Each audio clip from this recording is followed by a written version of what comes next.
What is up, everybody? Welcome back to my channel. So today's video is going to actually be on a completely different person. I've never watched any of his videos. I've never reacted to any of his videos, and I came across him, and I could not decide what video to watch because he has a lot of really, really good videos. So if you have not checked out David Wen, I think I'm pronouncing his last name right, you should definitely go check it out if you like today's video because I'm gonna be watching more of his for sure. But all right, so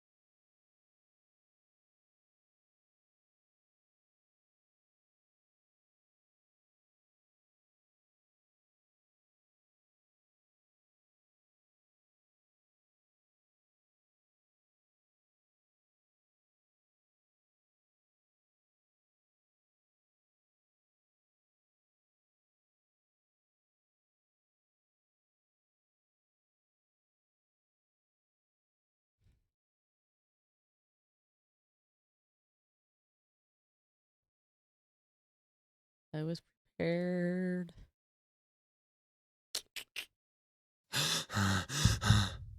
I just had a nightmare that I had to choose between 40 brands of toilet paper. It wasn't a nightmare. This is the US.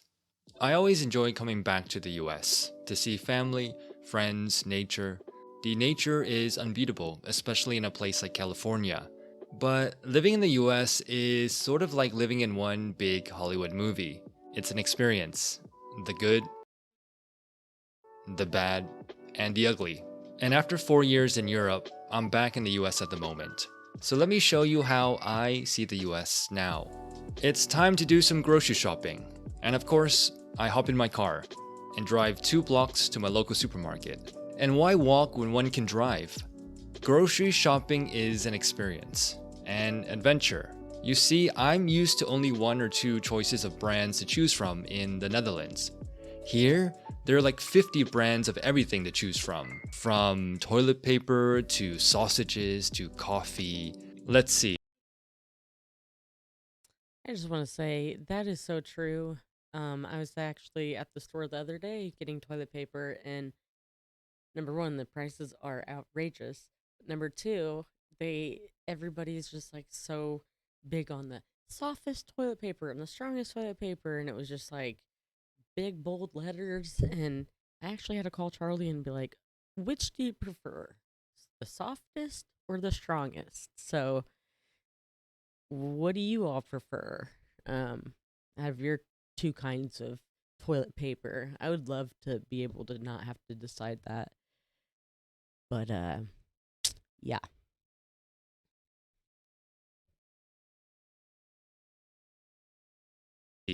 Hazelnut, maple pecan. I'm gonna go with caramel spice this time. On one hand, the variety is amazing. On the other, it can take me up to 15 minutes to buy toilet paper. And oh, do you know about our national treasure, Costco? At Costco, you'll find anything and everything in extra, extra, extra large. Everything really is bigger in the US. Plus the free samples, and the cheap hot dogs, and yes, unlimited drink refills. This is America. Holy crap, the selection is crazy. And while it's really nice to come back and see all this variety in the supermarkets from Safeway to Costco to Trader Joe's, it can be sometimes overwhelming when you have every single possible combination of coffee, toilet paper, and it can take me up to 20 minutes to buy a bag of chips. And the thing about free soda refills, while I still love the concept, and I loved it as a child, it's actually not so free because it's going to cost you in the long run in terms of your health. It's time to go meet some friends for lunch. And on the way there, I see them. Oh my. It's always a shock. The homeless. This is the part that Hollywood never shows. But life goes on. It's part of everyday life in a big city. But I am looking forward to lunch and the food scene in the US. From Asian to Mexican to everything in between, there is something for everyone. And fast food everywhere, every block, every mall, every day. No wonder everyone is so big. Damn, I already gained 20 pounds, but I know I will lose it all when I get back to the Netherlands. And during Man, how long has he been there? What I was gonna say is that's what I hear about a lot of people in Europe. The homelessness, they act so appalled by it. And even him as an American saying like just coming back and seeing that kind of stuff, that's just normal for me. Like I know somebody that was actually standing um down this road over here asking for change. Like I know his name. And I see him around stuff and it's like it is for real. There's a lot of people uh about to be homeless here real soon, and that makes me really sad.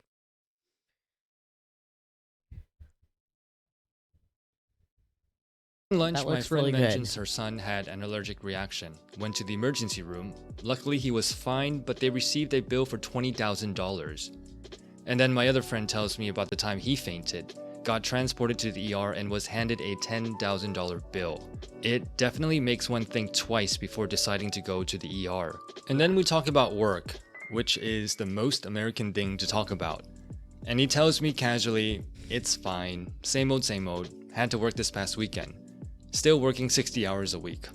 And I think to myself, If I ever decide to return back to the US, I think it would be quite difficult for me to adapt back to the American way of life, culture, in terms of working, the number of hours, the stress, the lack of vacation, the fact that people don't take their vacation days. But I do miss parts of American work culture, the drive, the ambition, the energy, being surrounded by people who are very ambitious about their careers. It drove me to become a better person, a more confident person. And to be honest, I do miss that because that is part of my DNA growing up in the US. But it's a trade-off, right? It's a trade-off between, yes, you do make a lot more money in the US, but the trade-off is time. and then we start talking about vacation. Another friend tells me about his jam That is exactly it, is time, and that's what I don't want to miss with my kids, and I think that's what I've always missed as a kid. Both of my parents worked all the time, and I never really saw them. And just today, we don't have a very good relationship. Not a daughter parent relationship, what it should be, but um, it's very important. Uh, very very important. Like family's not what it is in America as it is in other places. What I hear anyway. So packed 1 week vacation visiting 4 countries. And I was like, how is that possible? 4 countries, 1 week? Then I remember. That's how I used to travel as well. And that's the thing, right? When you don't have that much time, you learn to pack everything in. I remember when I was traveling to Europe during my first time, I traveled to 10 countries in 2 weeks because, well, when you only have 2 weeks, you learn to pack everything in. I had this Google Sheets, the agenda every day from 7 a.m. to 10 p.m. Every hour had an agenda, something to do. And that's the thing, right? When you travel so far to Europe, to Asia from the US, and you only have 1-2 weeks, you better make the most out of your time. Now let's get back to paying the bill. But wait, what the hell is this? Sales tax? Tip? Madness! I need to walk off this madness and the lunch. I walk towards Stanford University, which is nearby. I walk, and then I realize that I'm the only person walking. Oh wow, it's a lot further than I thought. No wonder nobody walks in the US. I arrived at campus to see a bunch of tourists. American universities, especially elite ones, are tourist hotspots. The brand name, the letters, the cost of tuition. It's one of the biggest businesses in the US. And then I overhear some people talking about the most recent mass shooting. A mass shooting at an American school in suburban Denver. We are 25 days in, and there have been 40 mass shootings. It seems like this is the norm nowadays in the US. It's sad and it's horrible. And oh yeah, the police, they beat up someone else again. What's sad is that many people no longer trust the police. And I know plenty of great police officers. but all it takes is a few bad apples to ruin it for the rest of them. Now I wonder what the news outlets are saying, because I've stopped reading the news. It's like this all-out war, CNN versus Fox. You get two different stories. It seems Sometimes I am cut off from watching the news because it is that depressing. And you never know what's true and what's not. And it is hard to trust the cops, but it's harder to trust the government. It is so many crazy things are happening right now, but God bless the USA. seems like such a divided country nowadays. The left versus the right, Democrats versus Republicans, the police versus the world. And this is the thing that always shocks me when I come back now. How divided the country has become. I mean, you can literally lose a friend because of politics. The media has done a role in pitting this group versus this group as well. And it's sad because it doesn't seem so united anymore. It seems quite divided every time I come back, and it's sad. And the thing about the police, well, the police, they have such a bad reputation now, when in fact, they should be part of the community, protecting people. And yes, there have been very unfortunate events that have happened, but when I think about the majority of the police officers that I have met in the past, they've been good people, genuinely good people. And nowadays, we tend to label people based on this profession. It's a bias, when in fact, I think it's wrong to do that.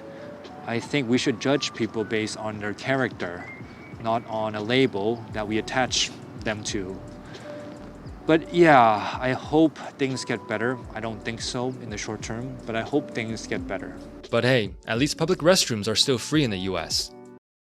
It's time to head to the mall to do some shopping not and worth say it. hello to American consumerism and overly friendly customer service people.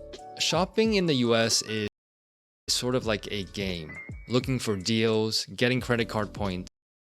It can be extremely fun and addicting, but this is all part of the game of American consumerism, so be careful, or else you'll be in credit card debt like a dearth of Americans. Well, it's late and it's time to head home. And of course, there's traffic at 3 p.m.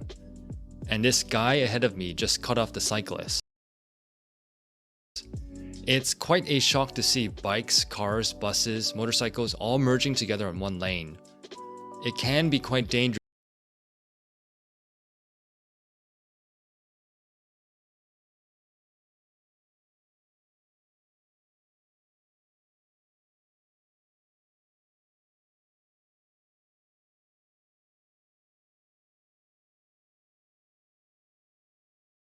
Hmm.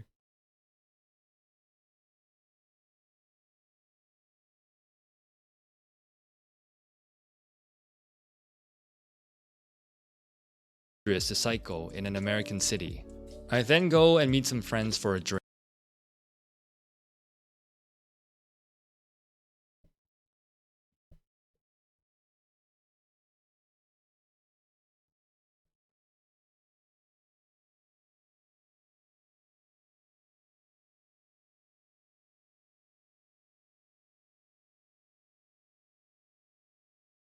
And this guy ahead of me just cut off the cyclist.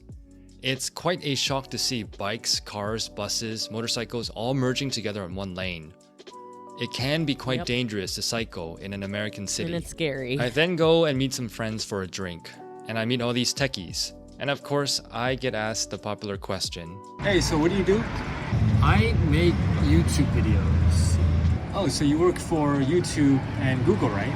No, I just make videos. Oh, okay. So this is something that Americans do really well. We tend to compare ourselves against one another. It's a very competitive society.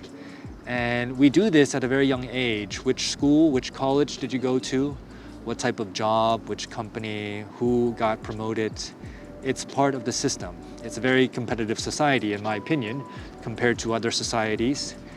And I remember there was one time when I first started off my career, I was working in the Big Four accounting firm. And I went out to a bar with some friends. They were all investment bankers. And I was talking to this one girl who was an investment banker. And of course, we talked about what we did. And when I told her that I worked in a Big Four firm, she kind of looked down upon me and said something very judgmental, like, oh, you only work at a Big Four company.